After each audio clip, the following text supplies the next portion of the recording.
Herbert is joining me here on set. Doug, we've seen there Democratic officials elsewhere as well pushing back against what they see as Trump's authoritarian abuse of power, including lawsuits. Donald Trump, though, he isn't giving, is he? Not only isn't he giving, Stuart, this is a fight that he wants. He is inviting this. He is trying to create a pretext in order to create the very type of chaos, disruptive incidents that he can use to then justify the use of military, and then it becomes a vicious circle. You have all the dramatic images, the headlines, it drives, it galvanizes his hardline agenda, his immigration crackdown agenda. Look, you heard Gavin Newsom there saying, warning, California is just, the first state. Someone else will be next.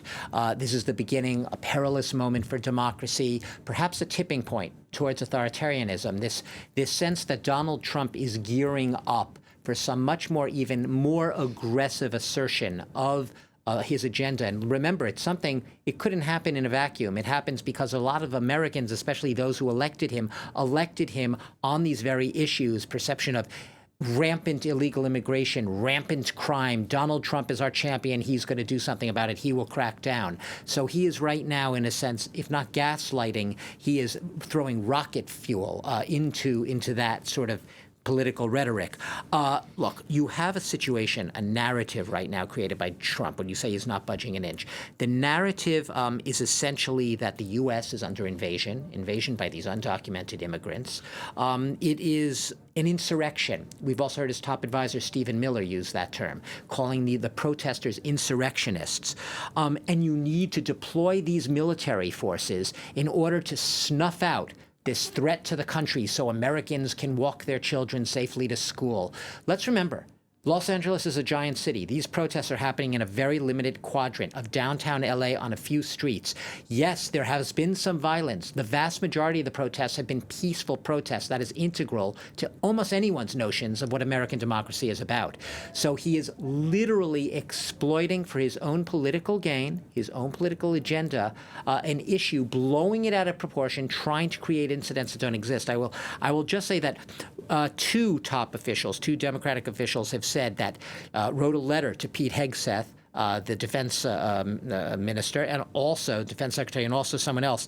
Well, this is something else. They basically said the military should only be employed under extraordinary circumstances. This isn't one of them. But this is from Adam Schiff. He's a California senator.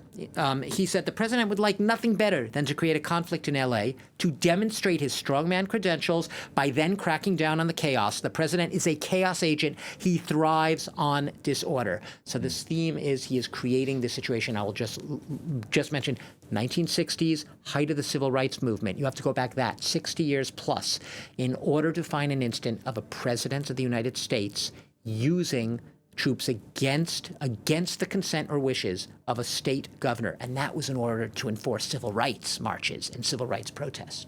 As you say, Doug, at the moment these protests have been very much just in the central of LA, but it's starting to spread, isn't it, even to other cities? It is spreading, right? Once again, going back to what Gavin Newsom said, Stuart, that California is just first, someone else is going to be next. This is just the beginning, as he sees it, of Trump's broader agenda of picking fights he wants to stoke and intensify with especially deep blue states and big so-called sanctuary cities, the origin of all evil and sin, according to Trump's MAGA agenda. These are the cities and these are the places he wants to pick fights with, create incidents that could justify a crackdown against those places.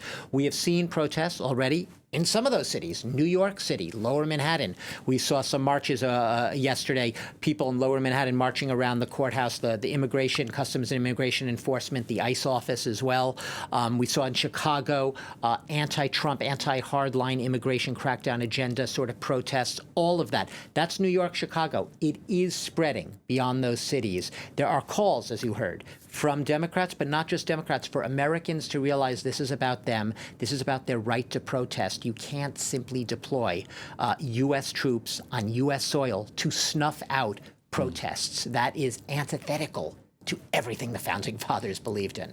And Doug, it's been quite difficult to get information for people as well, hasn't it? That's partly because of disinformation, conspiracy theories, much of it sown by right-wing outlets. A flood of disinformation surrounding this, and most of it, I won't say all, almost all of it, though, spread by people who support Trump's hardline immigration agenda, his backers, bots, trolls, all of that. Right-wing, hardline conservative influencers on social media. What are they? A flood of misleading videos, of texts, of photos. We've seen one that has become a common misinformation meme, but what it's trying to do, all of them have one thing in common, Stuart. This misinformation is trying to promote an image of Los Angeles burning, a city in flames. Remember Fox News during the Paris protests and riots back many years ago? Paris is burning, that was their imagery, and they had flames and the Eiffel Tower.